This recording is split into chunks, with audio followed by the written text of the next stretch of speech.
Serafina could not breathe. She stood in the middle of the garden, surrounded by laughing guests, and her chest felt like it was closing. The teacup slipped from her fingers and shattered on the stone path. Nobody noticed at first. The musicians kept playing. The guests kept talking. Only when her knees buckled and she fell against the marble fountain did the screaming begin. "Someone help her," a voice cried out. Lady Serafina Ashworth, the 12-year-old daughter of the Duke of Ashworth, lay on the cold stone, her lips turning pale, her small hands shaking. The garden party that had been full of music and laughter turned into chaos within seconds. Guests rushed toward her. A woman screamed for water. A man shouted for the physician. But Serafina could only stare up at the sky, her vision blurring, as if the world itself was fading away. The housekeeper, Margaret, reached her first.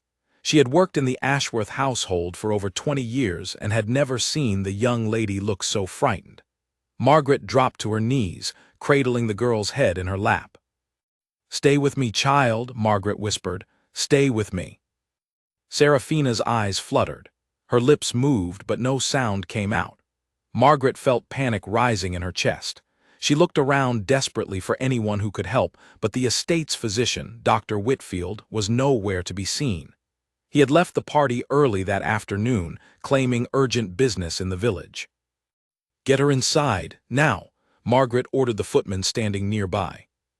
Two strong men lifted Serafina gently and carried her through the garden, past the stunned guests, and into the grand hallway of Ashworth Manor. Margaret followed close behind, her heart pounding. She had raised this girl since she was a baby, ever since her mother had passed away years earlier. Serafina was like her own child, and watching her suffer was unbearable.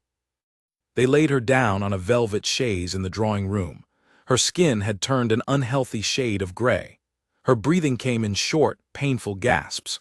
Margaret pressed a cool cloth to her forehead, but nothing seemed to help. "Where is the Duchess?" Margaret asked one of the maids standing frozen by the door.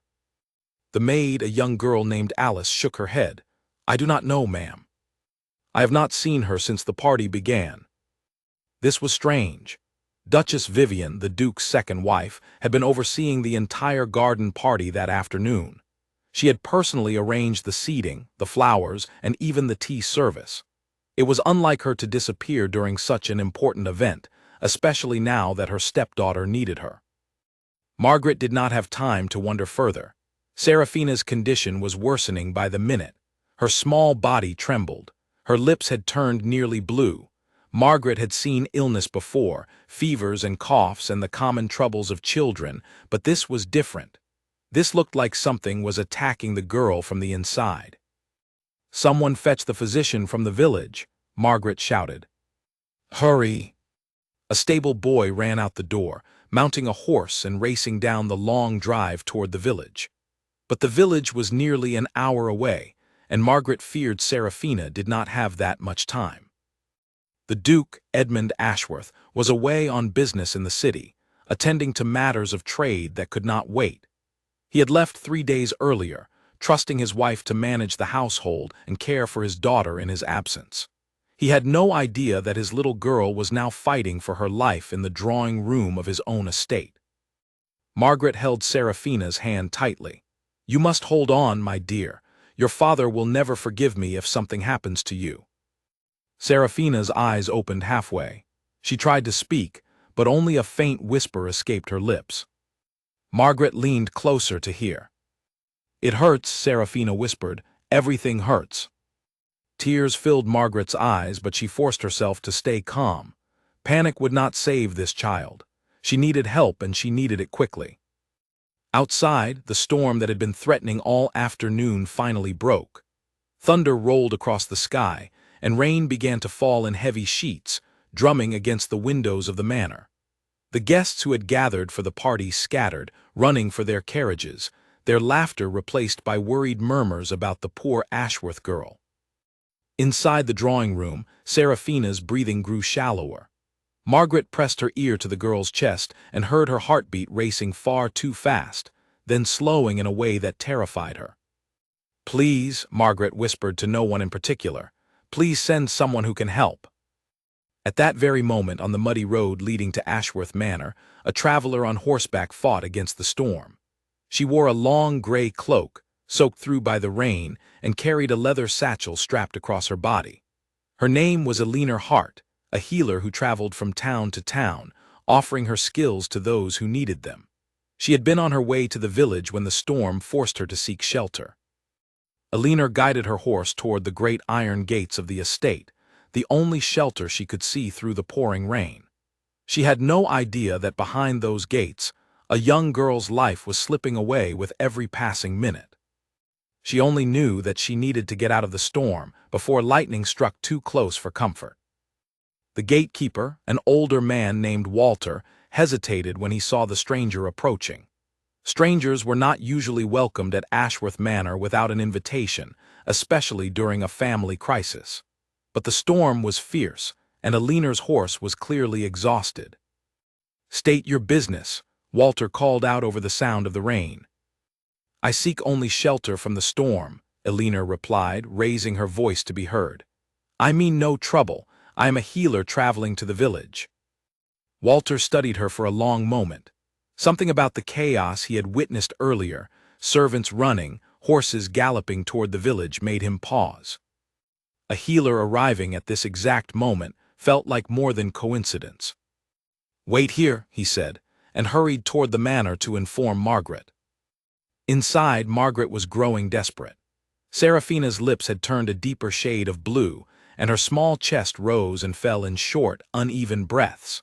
Margaret had tried everything she knew: cool cloths, gentle words, prayers whispered under her breath, but nothing seemed to be working.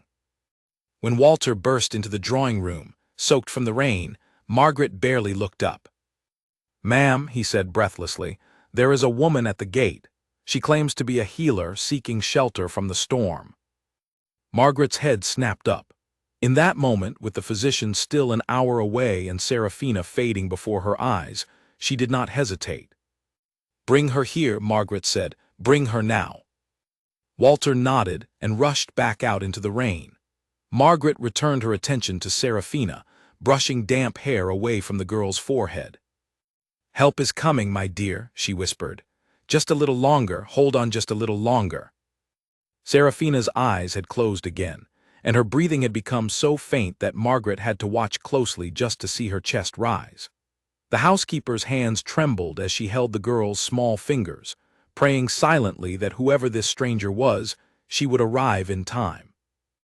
Minutes felt like hours. The storm raged outside, rain lashing against the windows, thunder shaking the very foundations of the manor. Margaret had never felt so helpless in her life. She had cared for this family through good times and bad, but nothing had prepared her for watching a child slip away with no explanation, no warning, and no clear cause. Finally, the drawing-room doors burst open. Walter entered first, followed by a woman in a soaked gray cloak, her dark hair plastered to her face by the rain. She moved with purpose, her sharp eyes immediately scanning the room until they landed on Seraphina's still form on the chaise. "What happened to her?" Eleanor asked, already moving toward the girl, dropping her satchel to the floor and kneeling beside the chaise.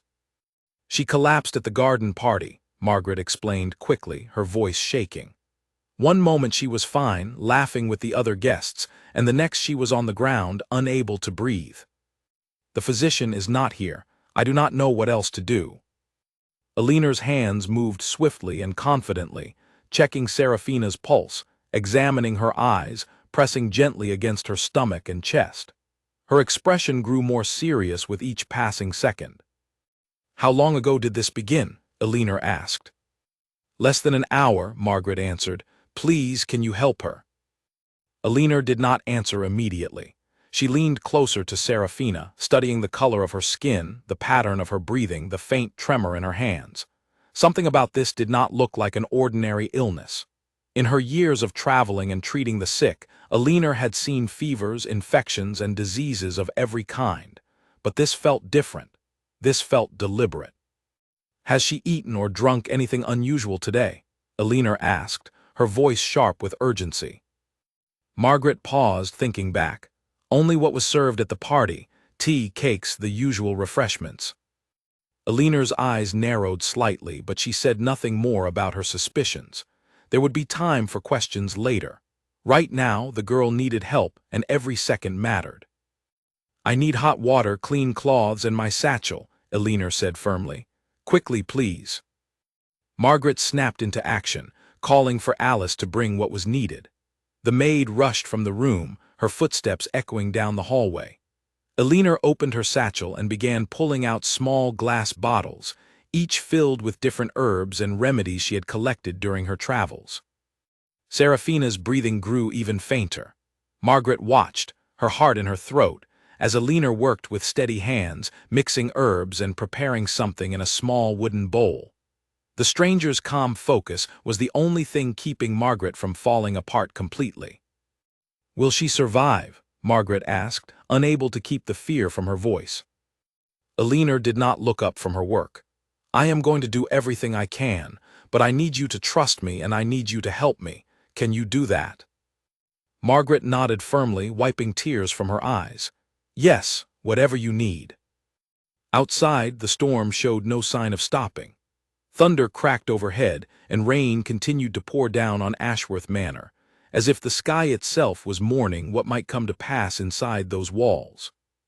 But inside the drawing room, a stranger who had sought only shelter from the storm now held a young girl's life in her hands, unaware that her arrival would soon uncover secrets far darker than anyone at Ashworth Manor could have imagined. Alice returned moments later with hot water and clean cloths, her face pale with worry. Eleanor worked quickly, soaking a cloth in the warm water mixed with her herbal remedy, gently pressing it against Seraphina's throat and chest. She then carefully parted the girl's lips and administered a small amount of the mixture she had prepared, watching closely for any reaction. For a long, agonizing moment, nothing happened. Margaret held her breath. Alice stood frozen by the door.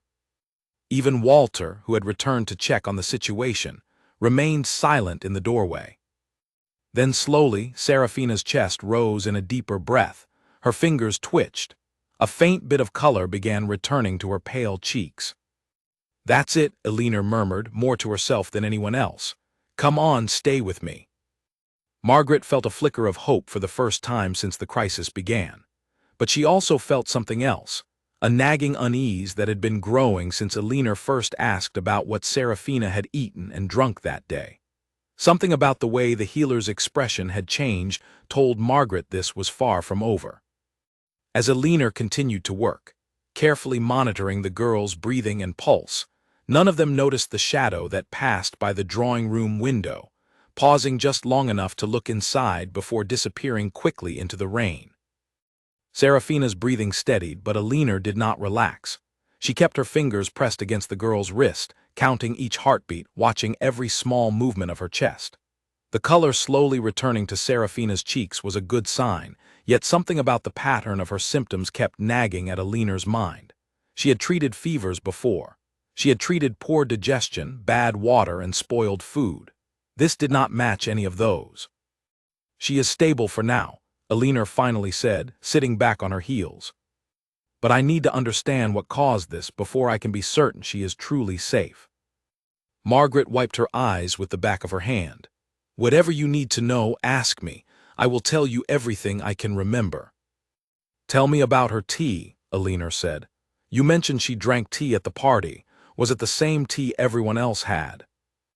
Margaret paused, thinking carefully. The Duchess arranged a special pot for Seraphina. She said it was a blend the girl favored, something with honey and chamomile. The rest of the guests had a different service.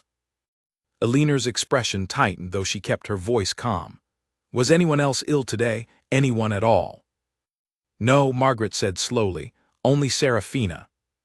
The healer said nothing for a long moment, her eyes fixed on the sleeping girl. A private pot of tea, meant only for the child, was unusual. Most households served the same refreshments to everyone, especially at a large gathering. A special blend, prepared separately, could easily hide something no one would think to question. "I do not wish to alarm you," Eleanor said carefully, "but I believe this may not have been ordinary illness.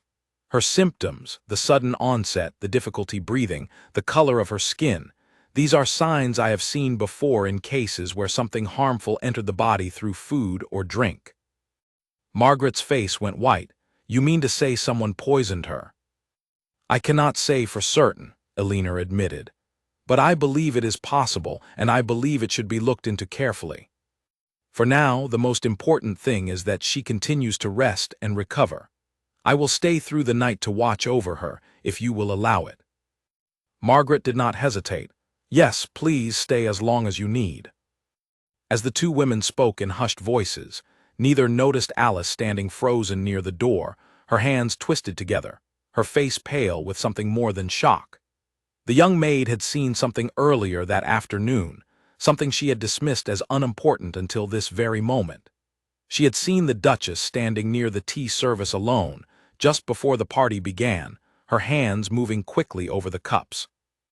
Alice opened her mouth to speak, then closed it again. Servants who spoke against their mistress rarely kept their positions, and rumors about the Duchess's temper had circulated through the staff for months. She decided to stay silent, at least for now, and slipped quietly out of the room. An hour later, Dr. Whitfield finally arrived, soaked from his ride through the storm, his face flushed with exertion and irritation at being summoned so urgently. He strode into the drawing room expecting to find a frightened housekeeper and a sick child, but instead found a stranger kneeling beside his patient, clearly having already administered treatment. "Who are you?" he demanded, setting down his medical bag with a sharp thud. "And what exactly have you given my patient?" "My name is Eleanor Hart," she replied evenly, rising to her feet to meet his gaze directly. "I am a healer, and I gave her a remedy to counter what I believe may have been a poisoning." Dr. Whitfield's eyebrows shot up. "Poisoning? That is a serious accusation to make in this household, madam. I would advise you to be careful with such claims." "I am not making an accusation," Eleanor said calmly. "I am simply describing what her symptoms suggested to me. You are welcome to examine her yourself and form your own conclusions." The physician examined Seraphina with visible reluctance, checking her pulse and her breathing, listening to her chest with a wooden instrument he pulled from his bag. His expression remained carefully neutral throughout, giving nothing away, though Margaret thought she saw a flicker of unease cross his face when he studied the girl's eyes. "She appears to be recovering," he finally announced. "Whatever caused this episode, the danger seems to have passed. I see no need for further speculation about its cause." Eleanor's jaw tightened slightly, but she said nothing more. She recognized the tone of a man who did not wish to look too closely at uncomfortable possibilities. Whether from carelessness or something more deliberate, Dr. Whitfield seemed determined to close the matter as quickly as possible. "I will remain through the night regardless," Eleanor said. "If her condition changes, I want to be here." The physician frowned but did not argue.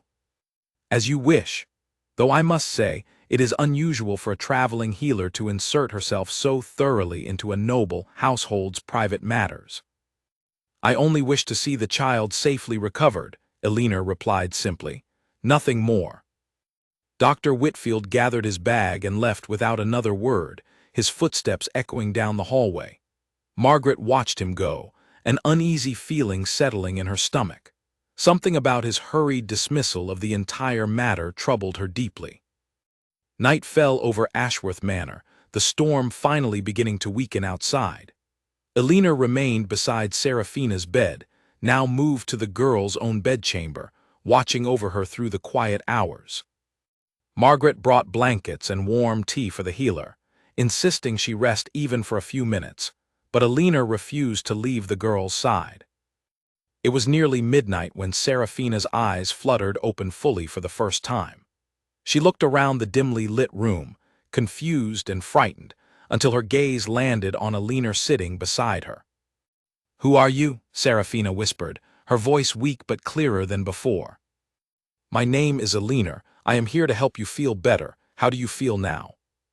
"Tired," Seraphina admitted, "and scared. What happened to me?" Eleanor took the girl's small hand gently in her own. "You became very ill, but you are safe now. I need you to rest and let your body heal." "Can you do that for me?" Serafina nodded slowly, her eyelids already growing heavy again. But before she drifted back to sleep, she whispered something that made Alina's blood run cold. "The tea tasted strange," Serafina murmured. "Different from usual. I almost didn't drink it, but she told me to."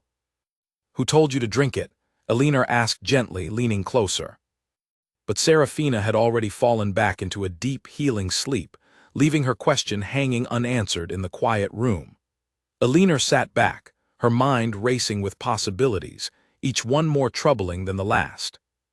The following morning brought a change in the household that Margaret had been dreading.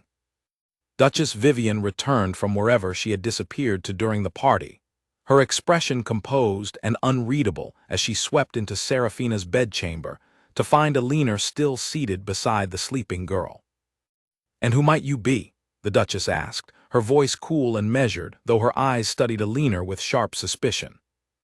"My name is Alina Hart. I helped care for Serafina last night when she fell gravely ill."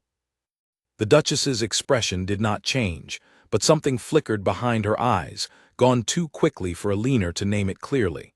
"How fortunate that you happen to be nearby. I am told my stepdaughter is recovering well now. I thank you for your assistance, but I believe we can manage from here." "With respect, Duchess, I would advise caution," Alina said carefully. Her symptoms suggested something beyond ordinary illness. "I believe it would be wise to investigate what she consumed yesterday, particularly the tea she was given." The temperature in the room seemed to drop several degrees. The Duchess's smile remained fixed in place, but her eyes hardened noticeably. "Are you suggesting something improper occurred in my household, Miss Hart?" "I am suggesting only that a thorough investigation might prevent this from happening again," Alina replied evenly, refusing to be intimidated. "I appreciate your concern," the Duchess said, her tone now edged with something colder beneath the polite surface. "But I believe my household is quite capable of caring for its own without outside interference. I will have the servants prepare your horse. I am sure you have other travels to attend to." It was, unmistakably, a dismissal. Alina glanced toward Serafina, still sleeping peacefully, torn between her professional judgment that something dangerous had occurred and her awareness that she had no authority to remain in this household against the wishes of its mistress. "Of course," Alina said finally, rising to her feet. "I only ask that you watch her carefully over the coming days. Should any symptoms return, seek help immediately." The Duchess's smile widened slightly, though it never reached her eyes. "I will keep that in mind. Thank you for your assistance, Miss Hart. I am certain we will not need to trouble you further." As Alina gathered her satchel and prepared to leave, she cast one last glance toward Margaret, who stood silently near the door, her expression carefully neutral in the presence of her mistress. But in that brief moment before Alina turned to go, Margaret gave the smallest, almost imperceptible nod, a silent message that Alina understood immediately. Something was very wrong in this house, and Margaret knew it too. Alina rode away from Ashworth Manor that morning with more questions than answers, her mind replaying every detail of the previous night. The strange, private tea service, the physician's eagerness to dismiss any suspicion, the Duchess's cold reaction to a stranger who had saved her stepdaughter's life, and most troubling of all, Serafina's whispered words about someone telling her to drink the tea despite its strange taste. She did not go far. Instead of continuing toward the village as originally planned, Alina found a small inn nestled at the edge of the Ashworth estate's boundaries, close enough that she could still watch over the situation from a careful distance. She had a feeling, one that years of healing and travel had taught her to trust, that this was far from over. The inn was called the Golden Hare, a modest establishment run by a friendly older woman named Nora, who welcomed travelers with warm bread and warmer conversation. Alina took a small room overlooking the road leading to Ashworth Manor, close enough to keep watch, far enough to avoid drawing suspicion from the household she had just been dismissed from. That evening, Alina sat near the fireplace in the inn's common room, nursing a cup of tea and listening to the quiet chatter of local villagers who had gathered to escape the lingering dampness from the previous night's storm. She said little, choosing instead to listen carefully to every word spoken around her, hoping to learn more about the family at Ashworth Manor. "Terrible business up at the manor," an older man muttered to his companion, not bothering to lower his voice. "Poor child nearly died, they say. Second time something odd has happened in that house since the new Duchess arrived." Alina's ears perked up immediately, though she kept her eyes fixed on her tea, careful not to appear too interested. "Second time?" his companion asked, leaning forward with obvious curiosity. "What was the first?" "You don't remember. About 2 years back, right after the Duke married her. There was talk of the girl falling ill with a fever that nearly took her, right around the time her own mother's portrait mysteriously disappeared from the main hall. Servants said the Duchess couldn't stand looking at it." "Coincidence, surely," the second man said, though he did not sound entirely convinced. "Maybe," the older man replied, shaking his head slowly. "But there's more. Before she married our Duke, that woman was married once before, to a merchant down south. Wealthy fellow, from what I heard. He died suddenly not long after their wedding. Some said it was his heart, others whispered it was something else entirely." Alina's grip tightened around her teacup, though she kept her expression carefully neutral. This was exactly the kind of information she had hoped to find, though hearing it confirmed her worst suspicions felt far heavier than she had anticipated.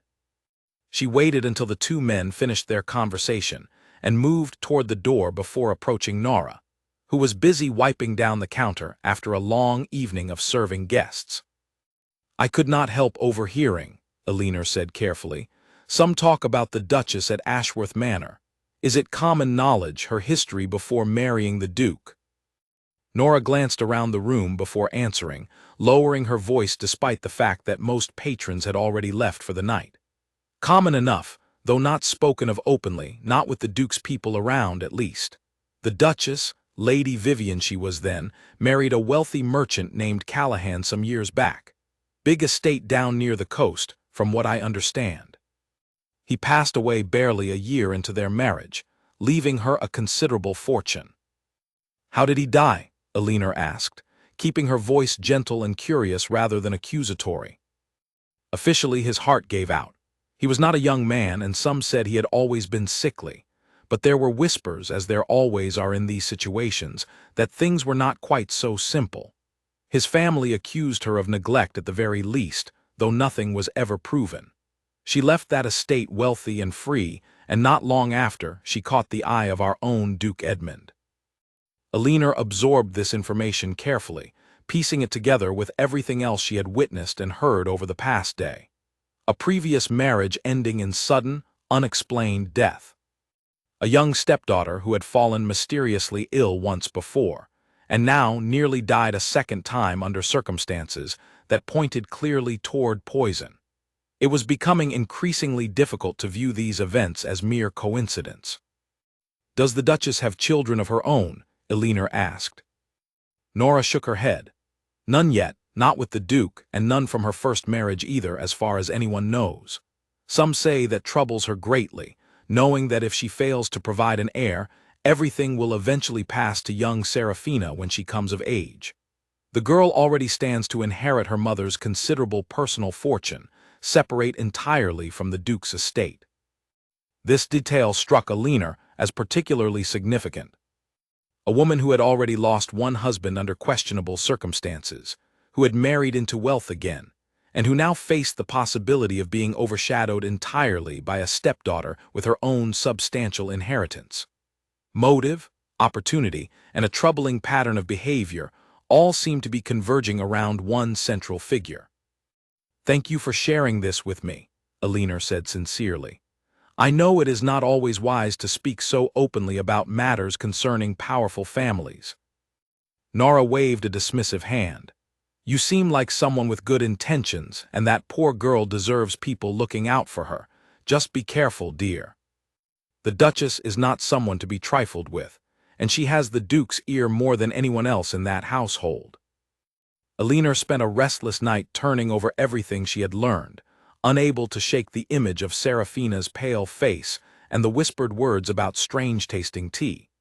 By morning, she had made a decision. She could not simply walk away from this situation, not while a child's life remained potentially in danger from someone within her own household. She returned to the village center that day, seeking out anyone else who might have knowledge of the Ashworth family or the Duchess's history. Her inquiries led her to an elderly seamstress named Beatrice, who had once worked briefly at Ashworth Manor before retiring to open her own small shop in the village. "I remember young Serafina well," Beatrice said as she carefully measured fabric for a customer's dress. "Sweet little thing, always polite, always curious about everything. Broke my heart when her mother passed. The first Duchess, I mean, Lady Catherine. Lovely woman, kind to everyone, servants included." "What happened to her?" Elinor asked. "Illness took her when Serafina was just a small child. The whole household mourned for months. The Duke was devastated, though he eventually remarried a few years later, as men in his position often do, needing an heir and all that." Beatrice's expression grew troubled. The new Duchess was different from the start, cold toward the girl, though she put on a good show whenever the Duke was watching. "I left my position not long after she arrived. Something about the way she looked at that child made my skin crawl." Elinor leaned forward, intrigued. "What do you mean by that?" "Jealousy, I suppose," Beatrice said thoughtfully. "The way I saw it, the Duchess resented that Serafina would always come first in the Duke's heart, being his only child from his beloved first wife. And that fortune the girl stands to inherit, separate from anything the Duchess might gain, that seemed to gnaw at her something fierce. I remember overhearing her once, speaking to her own maid, saying something about how unfair it was that a child should hold more wealth and more of the Duke's affection than his own wife." This confirmed everything Elinor had begun to suspect. A pattern was emerging, clear and troubling, of a woman whose ambition and resentment had apparently followed her from one marriage into the next, leaving behind a trail of suspicious circumstances that no one had ever formally investigated. "Do you know if the current physician, Dr. Whitfield, has always served the family?" Elinor asked, recalling his strange reluctance to consider poisoning as a possibility. Beatrice shook her head. "No, he came to the position only after the Duchess arrived. The previous physician, an older gentleman named Dr. Farrow, retired rather suddenly around the same time. Some said he simply wished to enjoy his final years in peace, but others whispered that he and the Duchess did not see eye to eye on certain matters." Elinor's suspicions deepened further. A new physician, installed shortly after the Duchess's arrival, who seemed remarkably eager to dismiss any suggestion of poisoning. It painted an increasingly disturbing picture of a household where the truth had been carefully managed and controlled for years. "Thank you, Beatrice. This has been most helpful." "Be careful, dear," Beatrice warned, echoing Nora's earlier caution. "Powerful people do not take kindly to strangers asking too many questions about their private affairs." Elinor left the seamstress's shop with her mind racing, formulating a plan. She could not simply present these rumors and suspicions to the Duke without solid evidence, especially since she had already been dismissed from the household once. She needed proof, something undeniable that would force even a devoted husband to see the truth about his wife. She thought of Alice, the young maid who had looked so troubled during the crisis, who had opened her mouth to speak something and then thought better of it. Servants often saw far more than their employers realized, and Elinor suspected Alice knew something important that fear had kept her from sharing.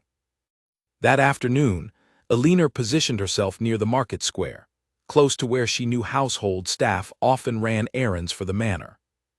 Her patience was rewarded within a few hours when she spotted Alice herself, carrying a basket of purchases, walking alone along the village road.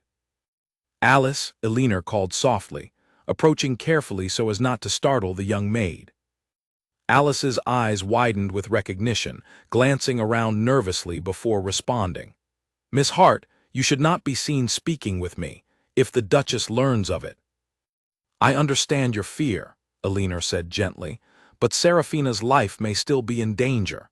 I need to know what you saw that day before the party began." Alice's hands trembled slightly around the handle of her basket. She glanced around once more, checking that no one else was within earshot, before speaking in a hushed, rapid voice. I saw the Duchess near the tea service, alone, before any of the guests arrived. She was standing very close to Serafina's special pot, the one meant only for the young lady. Her hands were moving over the cup quickly, like she was adding something. When she noticed me watching, she told me sharply to attend to my duties elsewhere and said nothing further about it. Elinor felt a chill run through her despite the warm afternoon sun. Did you see what she added to the cup? Alice shook her head miserably. No, I only saw her hands moving and a small vial she quickly tucked away into her sleeve when she saw me. I did not think much of it at the time, thinking perhaps she was simply adding sugar or honey. It was only after Serafina fell so ill that I began to wonder. Would you be willing to tell the Duke what you saw if the moment came? Elinor asked carefully, aware of how much she was asking of the frightened young girl. Alice's face paled considerably. I could lose my position, worse if the Duchess learned I had spoken against her. I understand the risk, Elinor said softly. I will not ask you to come forward unless it becomes absolutely necessary, and I will do everything in my power to protect you if that time comes. But please, if anything else happens, anything at all that concerns you, find a way to reach me here at the Golden Hare. Alice nodded slowly, clearly torn between fear and a genuine concern for the young lady she served. I will try, Miss Hart. For Serafina's sake. As Alice hurried away to complete her errands before her absence was noticed, Elinor remained standing in the village square, the pieces of this troubling puzzle slowly coming together in her mind. A pattern of suspicious deaths and illnesses. A motive rooted in jealousy and inheritance. A physician too eager to dismiss uncomfortable truths. And now, an eyewitness account placing the Duchess directly at the scene of the crime, however circumstantial it might still be. She knew she needed more than whispers and suspicions before confronting a woman of such power and influence. But for the first time since arriving at Ashworth Manor during that terrible storm, Elinor felt she was finally beginning to understand the true danger that Serafina faced within the walls of her own home. Duke Edmund Ashworth returned home 3 days later, his carriage rolling up the long drive just as the afternoon sun broke through lingering clouds. He had traveled hard from the city the moment word reached him of his daughter's collapse, abandoning important business meetings without a second thought. Nothing mattered more to him than Serafina's safety, and the letter he had received, brief and vague about the actual details, had filled him with a dread he could not shake for the entire journey home. He burst through the front doors of Ashworth Manor, still wearing his traveling coat, calling for his daughter before he had even removed his gloves. Margaret hurried to meet him in the entrance hall, relief evident on her face at his arrival. Your Grace, thank goodness you have come. Serafina is resting in her chambers. She is recovering well, though it was a frightening ordeal. What happened? Edmund demanded, already moving toward the staircase. The letter said only that she had fallen ill suddenly. Tell me everything. Margaret hesitated, glancing around to ensure they were not overheard. She collapsed during the garden party, Your Grace. Her breathing became difficult, her color turned quite alarming. A traveling healer happened to arrive seeking shelter from the storm, and was able to help her recover before the physician even arrived. A traveling healer, Edmund frowned, pausing on the stairs. Where is Dr. Whitfield in all of this? He arrived afterward, Your Grace, and confirmed she was recovering. He believes the episode has passed without lasting concern. Something in Margaret's careful phrasing caught the Duke's attention. He had known this woman for over 2 decades, had trusted her with his daughter's care since Serafina was born, and he recognized when she was choosing her words with unusual caution. Margaret, he said seriously, is there something you are not telling me? The housekeeper's eyes darted toward the drawing room, where the Duchess had just appeared in the doorway, elegant and composed as always, a warm smile already forming on her lips at the sight of her husband's return. Edmund, darling, you have finally arrived, Vivian said, gliding forward to embrace him. I have been so worried, managing everything on my own while you were away. Edmund returned the embrace briefly, though his mind remained focused on his daughter. Margaret tells me Serafina collapsed during the party. What happened, Vivian? Tell me everything. The Duchess's expression shifted seamlessly into one of gentle sorrow, her hand resting delicately against her chest. It was terrifying, Edmund. One moment she was enjoying the party, and the next she had collapsed entirely. I believe something must have disagreed with her stomach, perhaps a spoiled dish from the kitchen. You know how sensitive children can be to such things. A spoiled dish, Edmund repeated slowly. Margaret mentioned something about a healer, a stranger who happened to arrive and treat her. Vivian's smile flickered just barely, before smoothing itself back into place. Yes, a rather forward woman, if I am being honest. She inserted herself into the situation quite dramatically and made some rather alarming suggestions about poisoning, of all things. I found it quite inappropriate, honestly, spreading such fear through the household without any real evidence. Poisoning? Edmund's expression darkened considerably. Why would anyone suggest such a thing? I could not say, Vivian replied smoothly, shaking her head. Some traveling healers seek attention and reputation by making dramatic claims wherever they go. I sent her on her way once Serafina began recovering, as I saw no reason to entertain such wild accusations within our own household. Edmund studied his wife's face carefully, searching for any sign of deception, but found none that he could readily identify. Vivian had always been composed, elegant, and convincing in her explanations, qualities that had drawn him to her in the first place after years of grief following Catherine's death. I want to see Serafina, he said finally, now. He found his daughter propped up against a mountain of pillows in her bedchamber, looking pale but considerably improved from whatever ordeal she had experienced. Her face lit up the moment she saw him, and she reached out her arms as he crossed the room to embrace her gently. "Papa, you came home," Serafina said, her voice still somewhat weak but filled with genuine joy. "Of course I came, my darling girl. I heard you were very ill. How are you feeling now?" "Better," she said, though her eyes clouded slightly with something that looked like fear. "The lady helped me, Eleanor. She stayed with me all night and made me feel better." "Yes, I heard about her," Edmund said gently, sitting on the edge of the bed. "Can you tell me what happened, sweetheart? What made you so ill?" Serafina glanced toward the door nervously, where Vivian had appeared, watching the exchange with an expression of maternal concern that did not quite reach her eyes. The girl's mouth opened slightly, as if wanting to say something important, but then closed again as her gaze met her stepmother's steady stare. "I do not remember very well, Papa," Serafina finally said, her voice smaller than before. "I just felt very sick, and then everything went dark." Edmund noticed the hesitation, the way his daughter's eyes kept flickering toward Vivian standing in the doorway, but he attributed it to the lingering shock of her illness rather than anything more sinister. He kissed her forehead gently and promised to check on her again soon, allowing her to rest.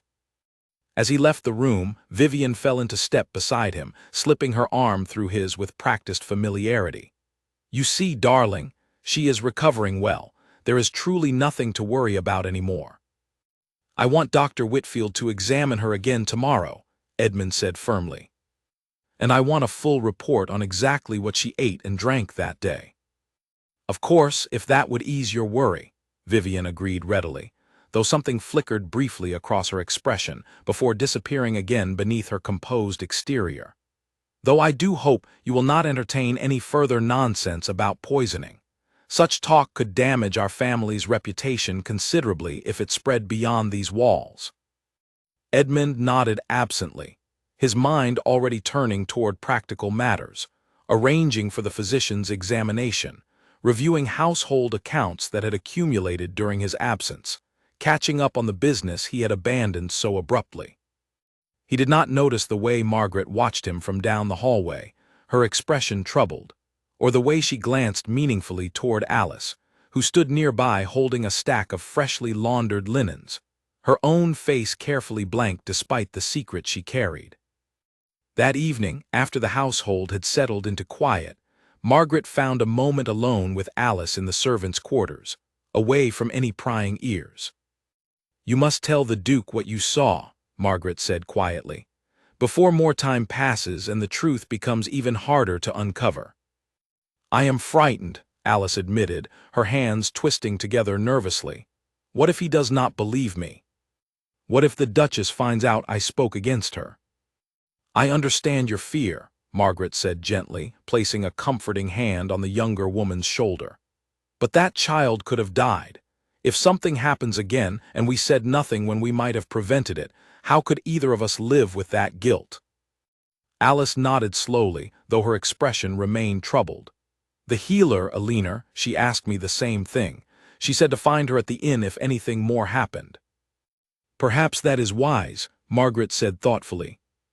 She seemed to genuinely care for Serafina's well-being, unlike some others in this household who only pretend to. Meanwhile, in her private chambers, Duchess Vivian sat before her mirror, brushing her hair with slow, deliberate strokes, her mind working through the events of the past several days with careful precision. The healer's interference had been an unwelcome complication, one she had not anticipated when she made her careful plans.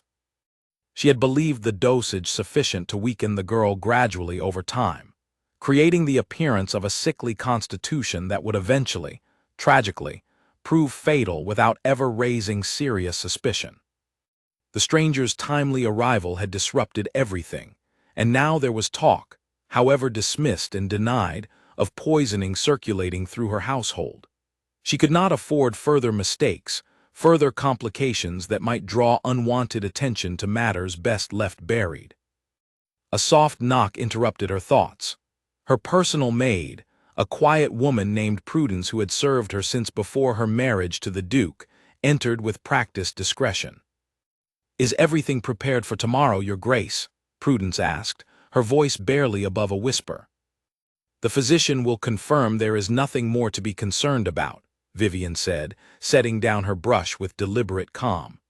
"As for the girl, we shall need to proceed far more carefully from now on. No more direct approaches. Patience will serve us better than haste." Prudence nodded, understanding passing between them without need for further explanation. She had been complicit in Vivian's schemes since before her first marriage, bound by secrets and loyalty that ran deeper than mere employment. "And the healer, Your Grace?" She seemed rather insistent in her suspicions. Vivian's expression hardened slightly. "She has been dealt with, dismissed from this household. If she causes further trouble, we shall address that when it becomes necessary. For now, our priority remains ensuring the Duke's continued trust and affection, and finding a more subtle path forward regarding his daughter's unfortunate inheritance."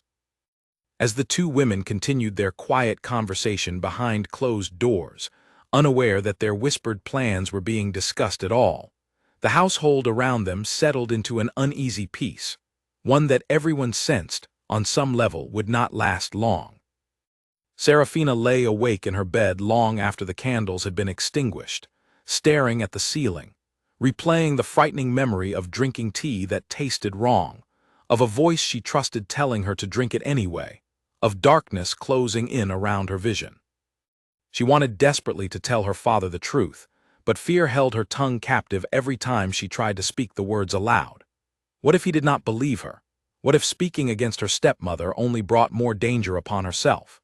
These questions circled endlessly through her young mind until exhaustion finally pulled her into an uneasy sleep, filled with dreams of shadowy figures and bitter-tasting tea that never seemed to end. Downstairs, in the quiet stillness of the manor, Dr. Whitfield sat alone in his study, staring at a small vial he kept locked away in his desk drawer.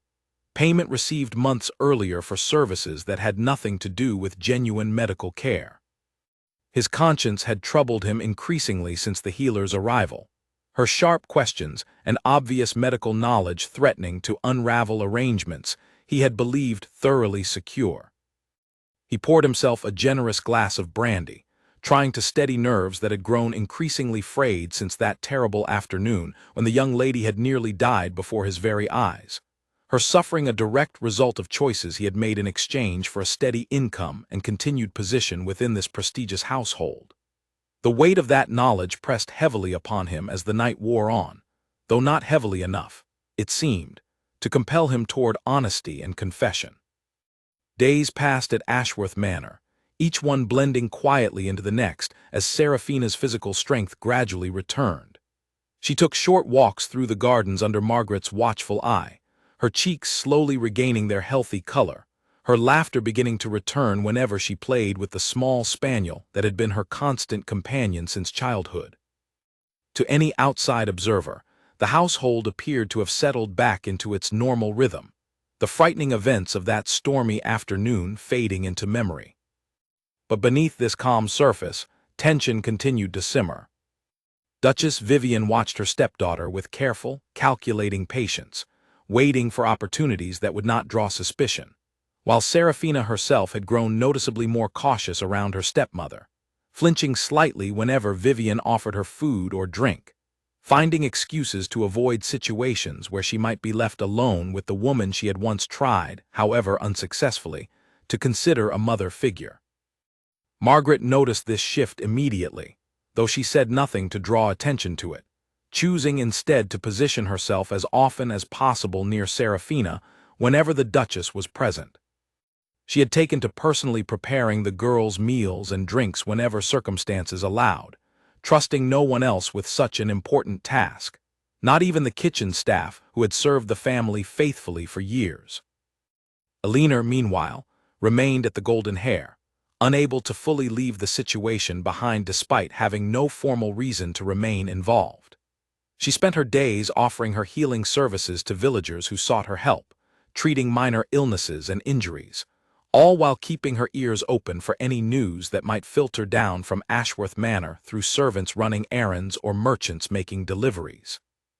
It was during one such errand that Alice finally worked up the courage to seek Elinor out directly, slipping away from her duties under the pretense of purchasing additional thread for mending household linens.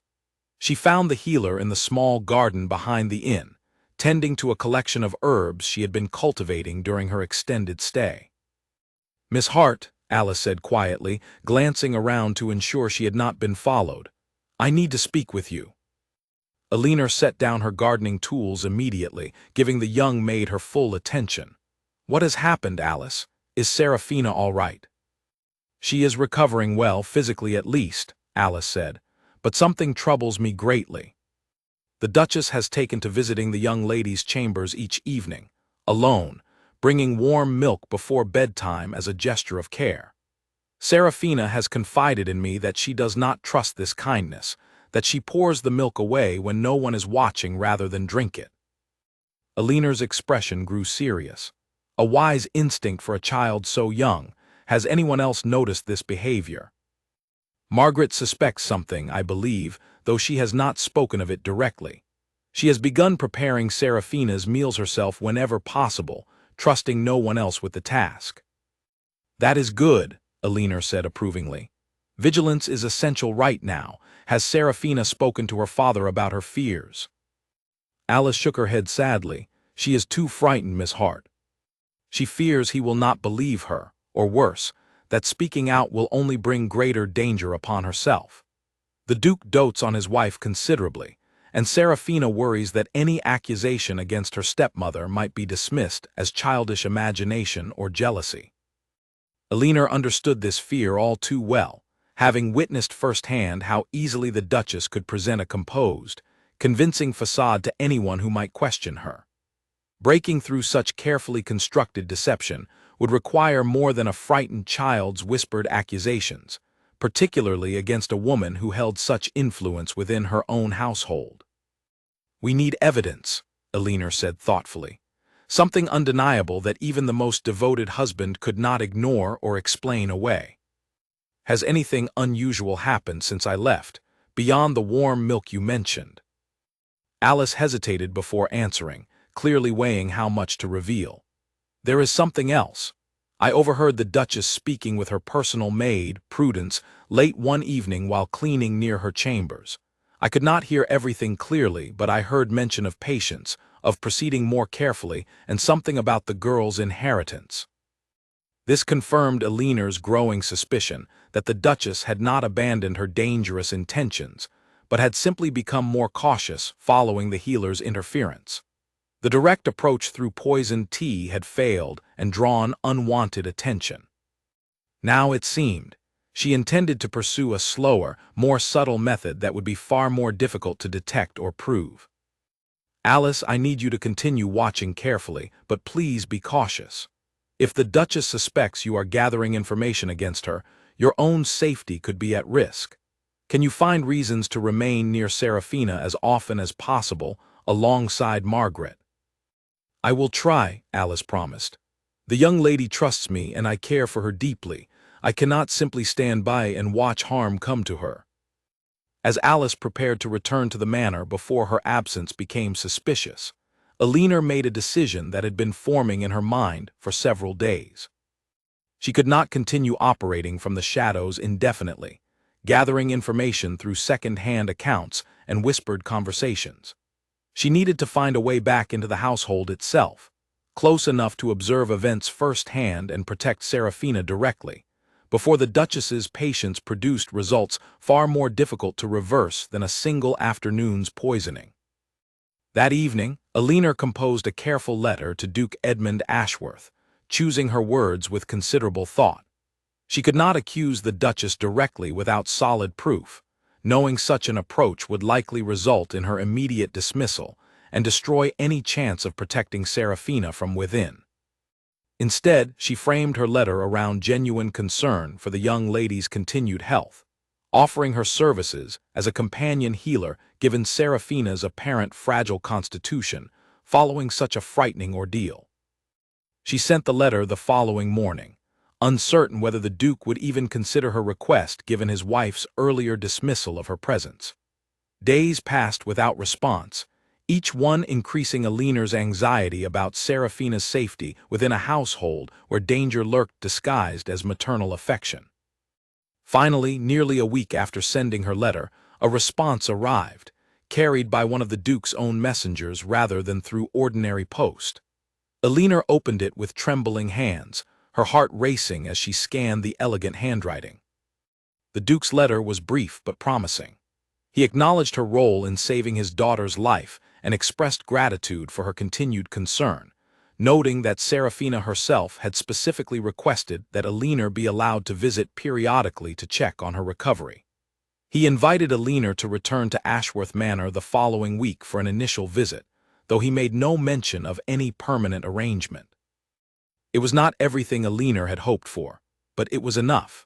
A foothold back into the household, an opportunity to observe firsthand what was happening behind those grand walls, and most importantly, a chance to reconnect with Serafina and reassure the frightened girl that she was not alone in facing whatever danger continued to threaten her. Alina spent the intervening days preparing carefully, gathering additional herbs and remedies, reviewing everything she knew about various poisons and their symptoms, determined not to miss any warning signs should the Duchess indeed be pursuing a slower, more insidious method of harm. She also spent considerable time thinking through how she might eventually present her suspicions to the Duke in a manner that would compel him to truly investigate, rather than dismiss her concerns as the previous physician and his wife had so easily done. The morning of her scheduled visit arrived clear and bright, a stark contrast to the storm that had first brought her to Ashworth Manor. Alina rode through the same iron gates, greeted this time not by suspicious hesitation from the gatekeeper, but by clear expectation, Walter nodding respectfully as he waved her through toward the main house. Margaret met her at the entrance, relief evident on her weathered face. "Miss Hart, I cannot express how grateful I am that you have returned. Things have been difficult since your departure." "Tell me everything," Alina said as they walked together toward the house. "I need to understand exactly what has occurred in my absence." Margaret recounted the warm milk incidents, Serafina's growing wariness around her stepmother, and her own decision to personally oversee the girls' meals whenever possible. She spoke of overheard conversations, cut short whenever servants approached, and a general sense of tension that had settled over the household despite its outwardly calm appearance. "The Duke remains largely unaware of the true extent of these concerns," Margaret admitted. He has been consumed with business matters since his return and trusts his wife's assurances that all is well. I fear it will take something significant to open his eyes to the truth.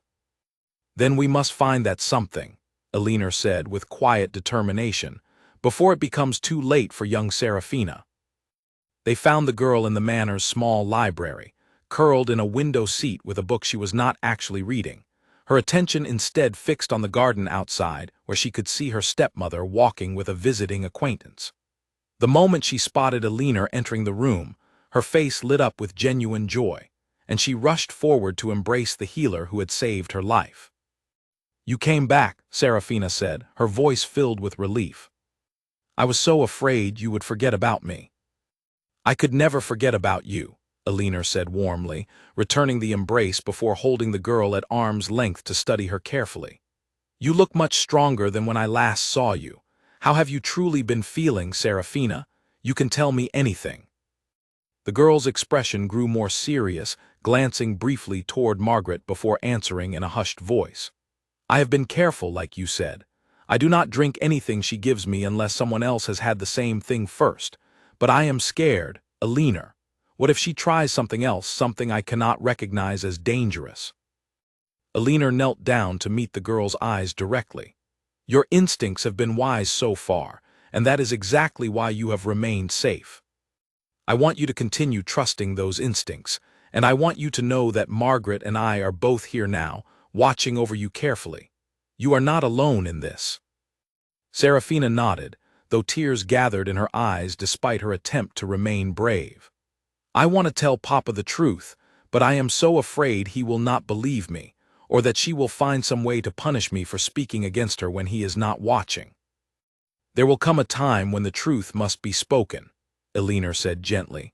"But we must ensure that time comes with enough evidence and support that your father cannot possibly doubt you. Until then, continue being careful, continue trusting Margaret and myself, and know that we are working to protect you every single day." As the three of them sat together in the quiet library, forming an unspoken alliance against the danger that lurked within the household's elegant walls, none of them noticed Duchess Vivian pausing just outside the door, having returned early from her garden walk, her sharp ears catching just enough of the conversation to understand that her carefully laid plans were far from secure. Her expression, hidden from view in the hallway shadows, hardened into something calculating and dangerous, a clear signal that patience alone would no longer be sufficient to achieve what she desired. Duchess Vivian retreated to her private chambers, her mind working with cold precision as she processed what she had overheard. The healer had returned, forming an alliance with the housekeeper and, worse still, with Serafina herself. Her carefully constructed narrative of innocent concern and maternal affection was beginning to crumble beneath the weight of growing suspicion, and she understood with perfect clarity that she needed to act decisively before her position within the household became irreparably compromised. She summoned Prudence to her chambers immediately, closing the door firmly behind her trusted maid before speaking in hushed, urgent tones. "The healer has returned, and she has clearly turned both Margaret and the girl against me. I overheard them speaking together just now, forming some kind of plan to protect Serafina from what they perceive as my intentions." Prudence's expression remained carefully neutral, though her eyes betrayed genuine concern. "How much do they suspect, Your Grace?" "Enough to be dangerous," Vivian replied, pacing across the room with barely contained frustration. "I cannot allow this healer to remain within these walls, poisoning everyone's perception of me with her unfounded accusations. She must be dealt with, permanently removed from any position of influence within this household." "The Duke has already granted her permission to visit," Prudence pointed out cautiously. "Dismissing her again so soon, without clear justification, might raise questions you cannot easily answer." Vivian's jaw tightened at this uncomfortable truth. "Then I shall need to find justification, something that discredits her entirely in Edmund's eyes, something that makes her appear unstable or dishonest rather than the caring healer she presents herself to be." The two women continued their quiet conspiracy late into the evening, formulating a plan to undermine Alina's credibility, while simultaneously finding new opportunities to eliminate the growing threat that Serafina's continued survival posed to Vivian's long-term ambitions. Time, they both understood, was becoming an increasingly precious and limited resource. Over the following days, subtle changes began appearing throughout the household. Small items went missing from Alina's belongings during her visits, only to reappear mysteriously in locations that suggested carelessness or dishonesty on her part.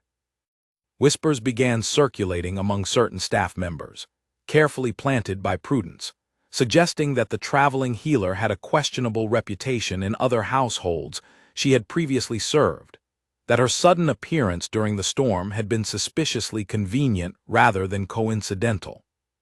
Alina noticed these developments with growing unease, recognizing the calculated nature behind what might otherwise have appeared as simple misunderstandings or coincidences. She said nothing directly, choosing instead to remain focused on her primary goal of protecting Serafina, but she understood clearly that the Duchess had recognized the threat she posed and was actively working to remove her from the equation. It was Margaret who finally brought matters to a critical turning point, nearly 2 weeks after Alina's return to the household. She found the healer in the garden one afternoon, her expression grave and urgent. "Miss Hart, you must come quickly. Something has happened with Serafina." Alina's heart lurched with fear as she followed Margaret hurriedly through the manor toward the girl's chambers. "What occurred? Is she all right?" "She is conscious but frightened terribly," Margaret explained as they walked. "She discovered something in her room, something she believes was meant to harm her." They found Serafina sitting on her bed, pale and trembling, clutching a small stuffed rabbit that had been her comfort object since early childhood. Her eyes were red from crying, and she looked up with obvious relief when Alina entered the room. "What happened, sweetheart?" Alina asked gently, sitting beside the girl and taking her small, shaking hands into her own. "I found this in my drawer," Serafina whispered, gesturing toward a small decorative box sitting on her nightstand. "I was looking for my hair ribbons and I found it hidden beneath them. I do not know what it is, but it frightened me terribly." Alina carefully opened the box, finding inside a collection of dried flowers and herbs that, upon closer inspection, she immediately recognized as combinations known to cause severe illness when consumed, disguised cleverly enough to appear as simple decorative botanicals to anyone unfamiliar with their properties. "Did you touch or consume any of this?" Alina asked urgently, her medical training overriding her shock at the discovery. "No," Serafina said, shaking her head vigorously. "I only found it and became frightened, remembering what you taught me about being careful with anything unusual." Alina felt a wave of relief wash over her, grateful that the girl's caution had prevented what could have been another dangerous incident. But the discovery itself was deeply troubling, confirming that someone within the household had access to Serafina's private chambers, and possessed both the knowledge and intention to cause her harm through means that might have gone entirely undetected had the girl not stumbled upon the hidden collection. "This is very serious, Margaret," Alina said, closing the box carefully. "Someone placed this here deliberately, and we need to understand who had access to this room and when." Margaret's expression darkened with anger and fear. "I keep the room locked whenever Serafina is not present, but there are others with keys, of course. The Duchess herself, naturally, along with a few senior household staff." "We need to speak with the Duke immediately," Alina said firmly. "This goes beyond suspicion now. This is physical evidence that someone intends serious harm toward his daughter." Margaret hesitated, glancing toward Serafina with obvious concern. "The Duke is currently occupied with visiting guests from the city, important business associates he has been cultivating for months. Interrupting such a meeting with these accusations, without absolute certainty of who is responsible, could prove complicated." "Complicated or not, his daughter's life is at risk," Alina insisted. "We cannot continue waiting for the perfect moment, while danger grows more sophisticated and harder to detect with each passing day." Serafina, who had been listening quietly to this exchange, finally spoke up, her voice trembling but determined. "I want to tell Papa the truth, all of it. About the tea, about what I saw, about everything I have been too afraid to say until now." Alina turned to look at the young girl with pride and concern mixing together in her expression. "Are you certain, Serafina? This will not be easy, and there may be consequences we cannot fully predict." "I am certain," Serafina said, sitting up straighter despite her obvious fear. "I cannot continue living in fear within my own home. If Papa does not believe me, then at least I will have tried to protect myself and speak the truth." That evening, once the Duke's business guests had departed, and the household had settled into its usual evening routine, Margaret arranged for Edmund to visit his daughter's chambers under the pretense of simply checking on her continued recovery. Alina remained present as well, positioned quietly near the window, while Serafina prepared herself to share the truth she had carried silently for weeks. "Papa," Serafina began, her voice shaking slightly despite her earlier resolve, "I need to tell you something important, something I have been too frightened to say until now." Edmund's expression grew concerned as he settled onto the edge of her bed, taking her small hand into his own larger one. "Of course, my darling, you can tell me anything. What troubles you so?"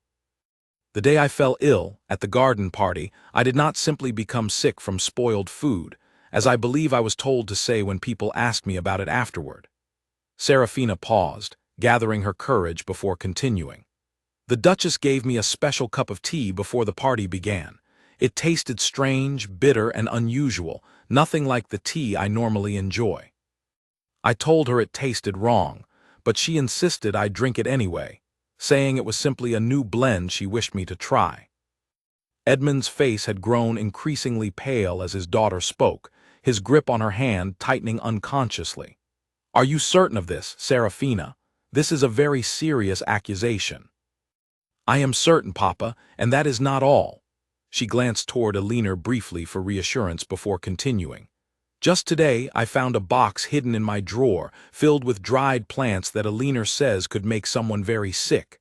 I did not put it there. Someone else must have hidden it among my things." Alina stepped forward at this point, producing the small decorative box she had carefully preserved as evidence. "I examined this myself, Your Grace.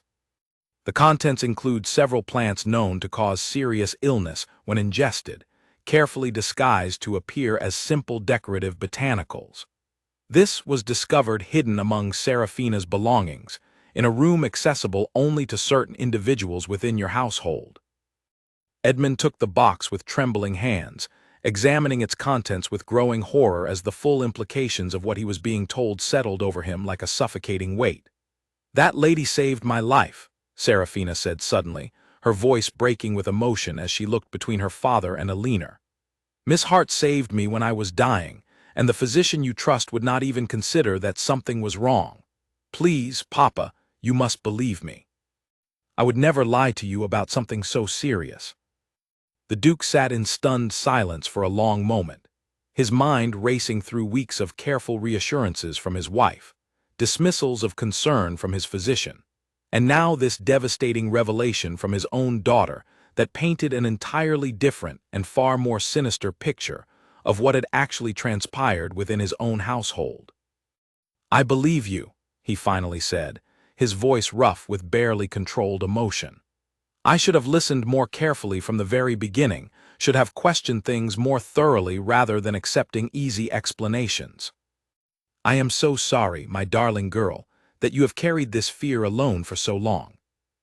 Serafina collapsed into his arms, sobbing with relief at finally being believed, while Alina watched with quiet satisfaction mixed with concern about what would happen next.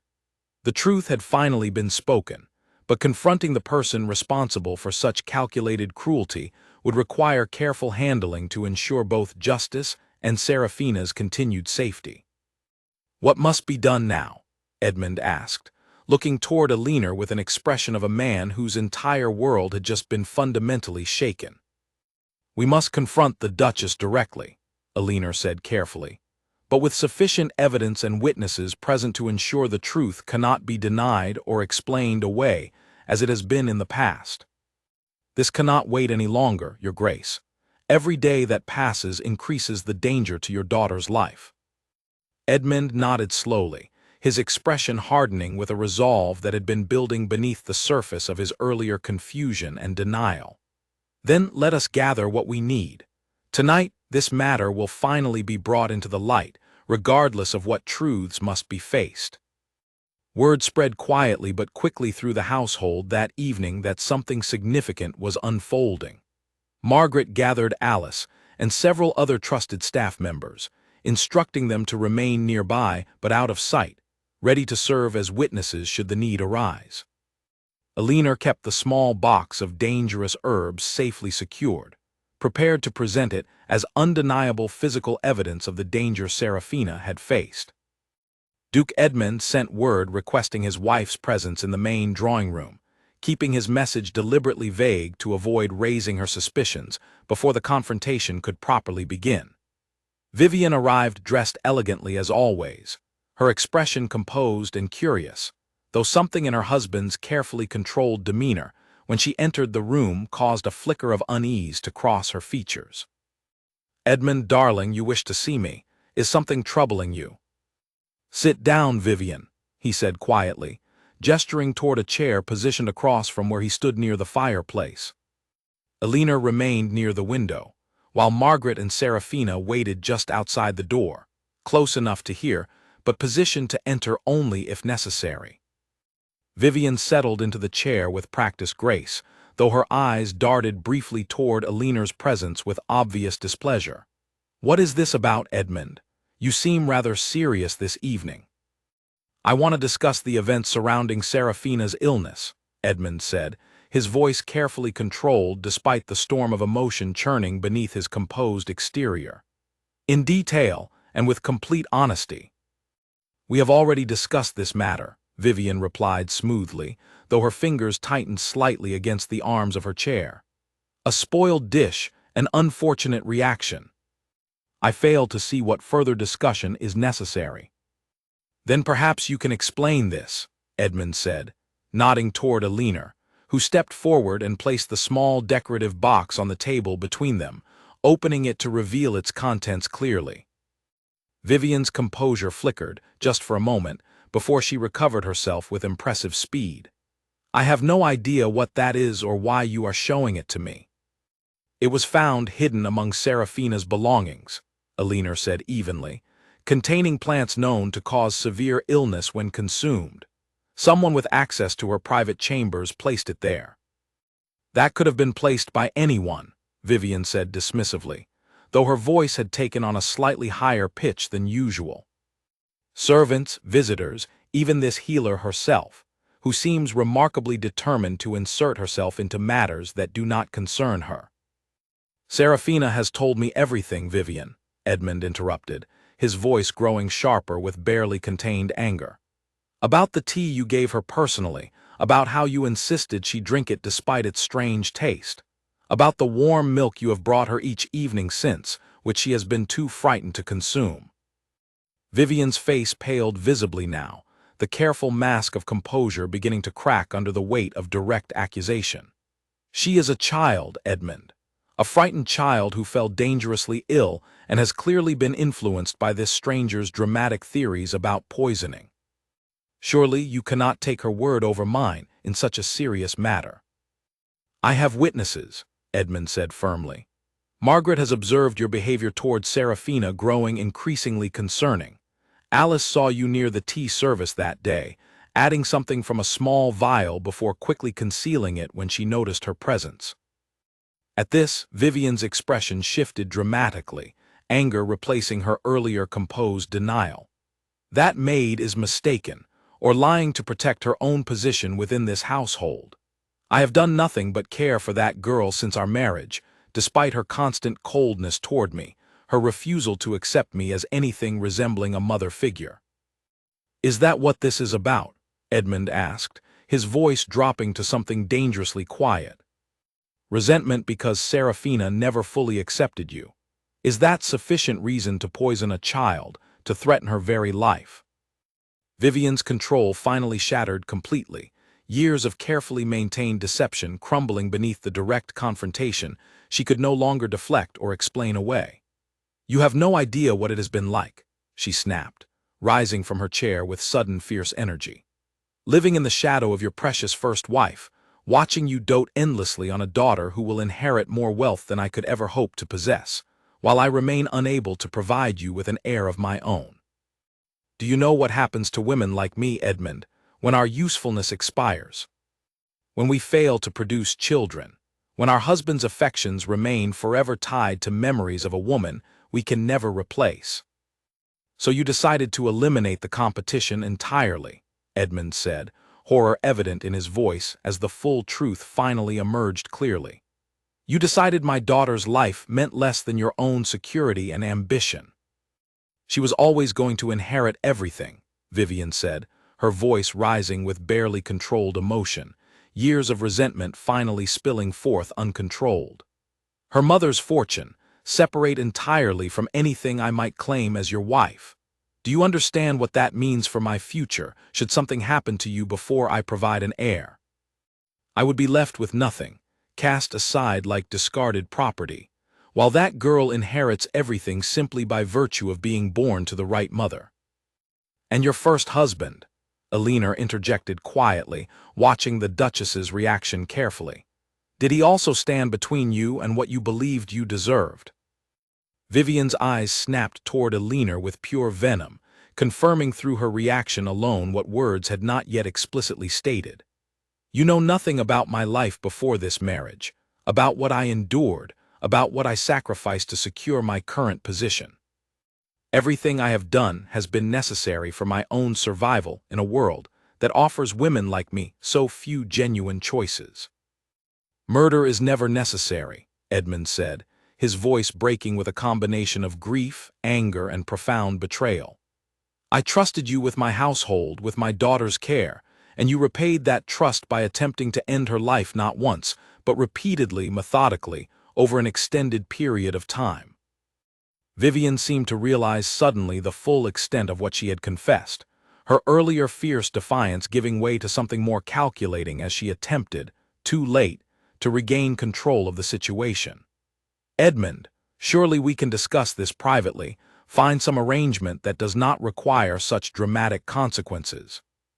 I am still your wife, still bound to you by marriage and by everything we have built together these past years." "There is no arrangement possible after what you have done," Edmund said firmly, moving toward the door to summon additional witnesses who had been waiting nearby. "You attempted to murder my daughter, my only child, the last piece of Catherine I have left in this world. I cannot, will not, continue pretending this marriage remains anything worth preserving." As Margaret and Serafina entered the room, having heard enough of the confrontation to understand its devastating conclusion, Vivian's expression cycled rapidly through several emotions: fear, anger, and finally something resembling desperate calculation, as she recognized her carefully constructed world collapsing entirely around her. "Papa," Serafina said softly, moving cautiously into the room despite her evident fear, standing close beside Alina for reassurance and protection. "Is it truly over now? Am I finally safe?" Edmund crossed the room quickly to embrace his daughter, holding her tightly as if trying to make up for weeks of unwitting failure to protect her properly. "Yes, my darling. It is over now. I promise you, from this moment forward you will be safe." Vivian watched this tender exchange with an expression that had hardened into something cold and resentful, all pretense of maternal affection finally abandoned now that her true nature had been exposed beyond any possibility of continued denial. "This is not finished, Edmund. I have rights as your wife, protections under law that you cannot simply disregard because a frightened child and a meddling stranger have convinced you of terrible things." "We shall see what protections remain available to you," Edmund said coldly, "once the full extent of your actions has been properly investigated and documented. I intend to involve the proper authorities immediately, along with reviewing the circumstances surrounding your first husband's untimely death, which I understand now deserves far more scrutiny than it apparently received at the time."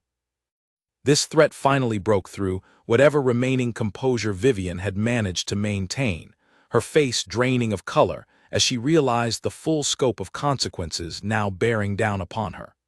"You cannot prove anything about my first marriage.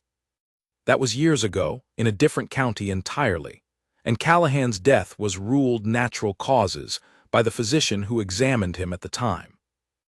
A physician you likely paid handsomely to reach that convenient conclusion," Alina said quietly, "much as you apparently arranged with Dr. Whitfield here, to ensure he would dismiss any suggestion of poisoning regarding Serafina's illness." Vivian's silence in response to this direct accusation spoke volumes, confirming suspicions that had been building steadily throughout the confrontation. Edmund's expression hardened further with each passing revelation, the full extent of his wife's calculated deception finally becoming clear in ways that left no room for doubt or continued denial.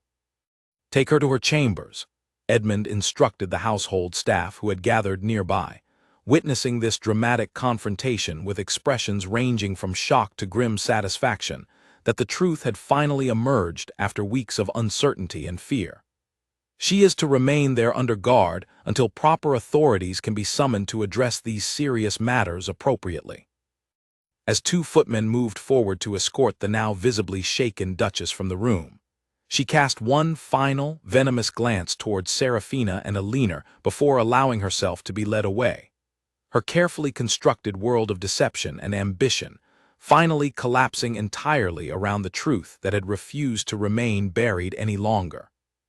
The days following that dramatic confrontation brought significant changes to Ashworth Manor, changes that gradually transformed the household from a place of hidden fear into one of genuine healing and renewed trust.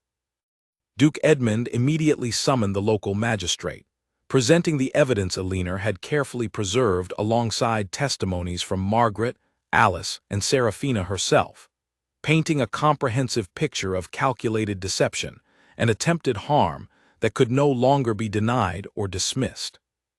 Duchess Vivian was formally removed from Ashworth Manor within days.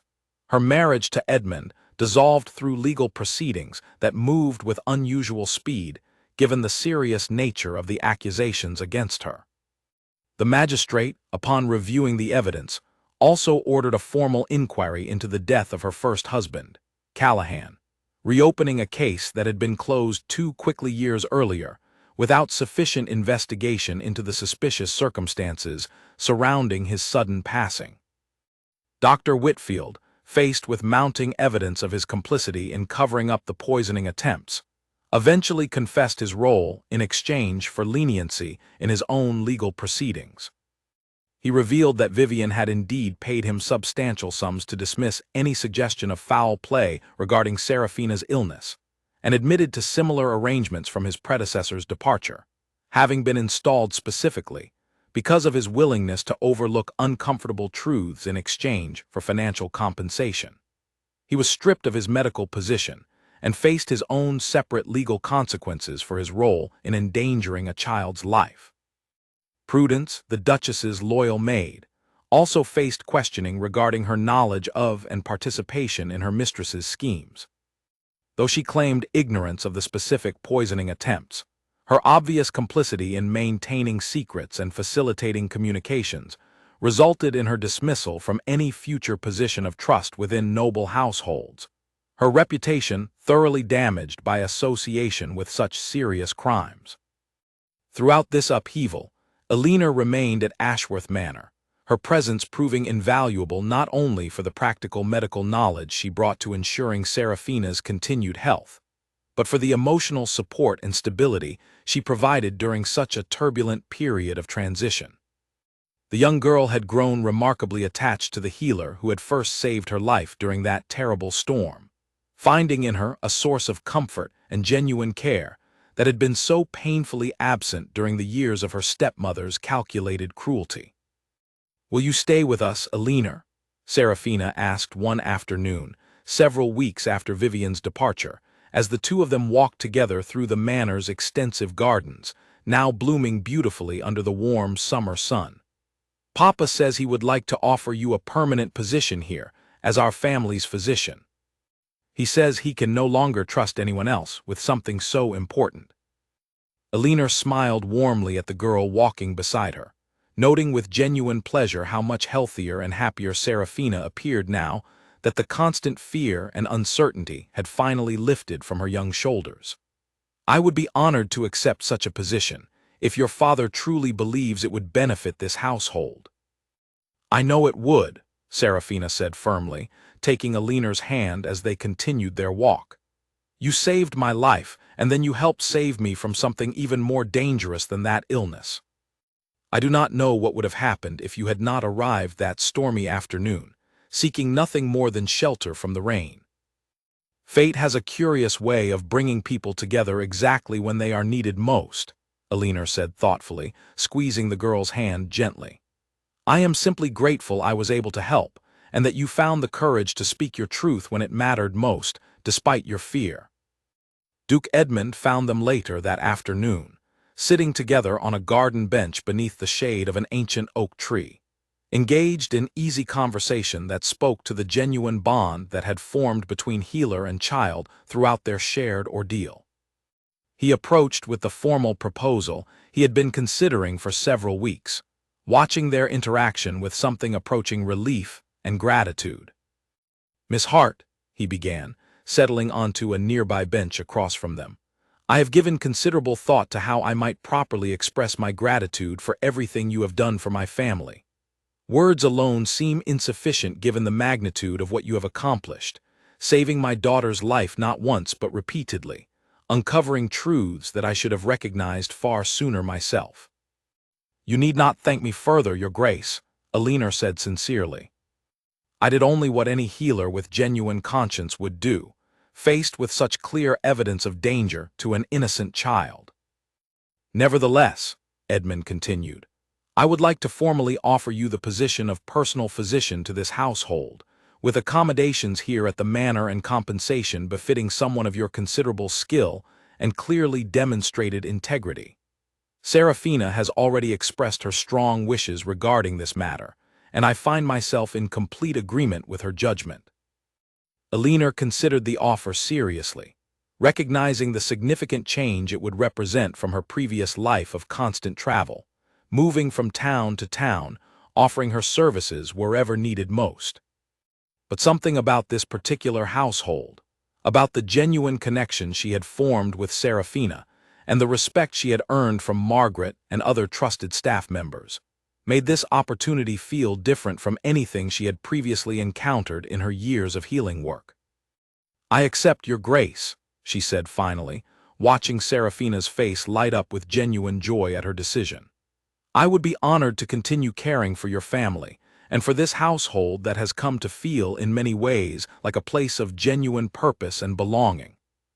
The weeks that followed brought a sense of renewed peace to Ashworth Manor that had been noticeably absent since Vivian's arrival years earlier. Serafina flourished under Elinor's continued care and guidance, her natural curiosity and joy returning fully now that the constant undercurrent of fear no longer shadowed her daily existence. She began accompanying Elinor on various errands and consultations, showing genuine interest in the healing arts that had saved her life, occasionally helping to gather herbs from the garden or assist in preparing simple remedies for household staff who sought Elinor's care. Margaret, too, found herself increasingly at ease, no longer needing to maintain constant vigilance regarding Serafina's meals and safety now that the true danger had been properly addressed and removed from the household entirely. She and Elinor developed a close working relationship, each respecting the other's role in protecting and caring for the young lady they had both grown to love as if she were family. Alice received particular recognition for her courage in coming forward despite her genuine fear of retribution, with Duke Edmund personally ensuring her continued employment, and even a modest increase in her responsibilities and compensation, as recognition of her loyalty during such a difficult period. She remained close to Serafina, their bond strengthened by the shared experience of facing danger together and emerging safely on the other side. Dr. Whitfield's replacement, a genuinely honest and skilled physician named Dr. Alan Bramwell, arrived several weeks later to formally take over general medical duties for the wider estate, working alongside Alina's more specialized role as Serafina's dedicated physician and companion. Together, they ensured the household maintained the highest standards of medical care, a stark contrast to the dangerous negligence that had nearly cost a young girl her life.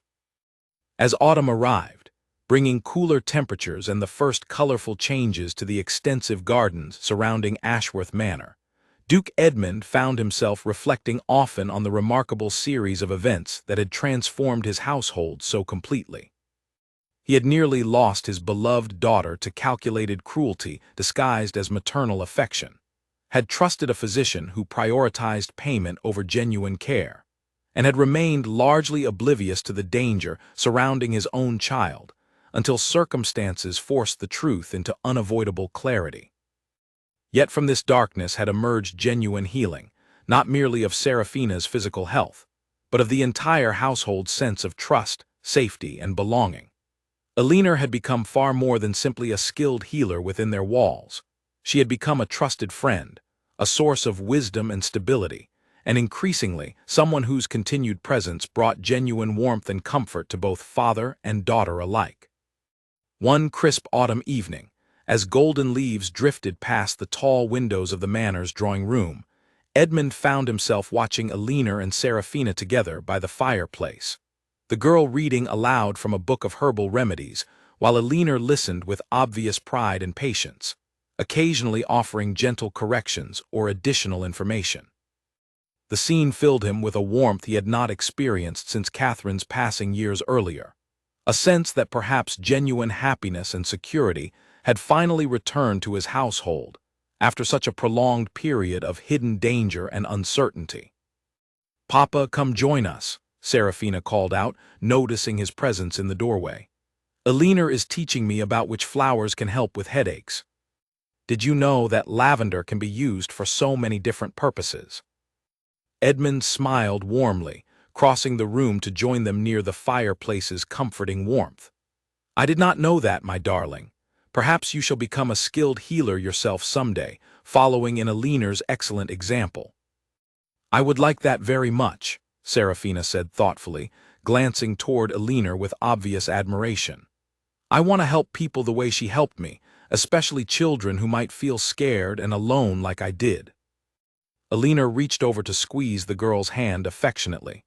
"I have no doubt you would make an exceptional healer, Serafina. You possess both the courage and the compassion necessary for such important work." As the evening continued, filled with easy conversation and genuine warmth between the three of them, Ashworth Manor finally felt like the home it was always meant to be, a place of safety, honesty, and genuine care rather than hidden danger and carefully maintained deception.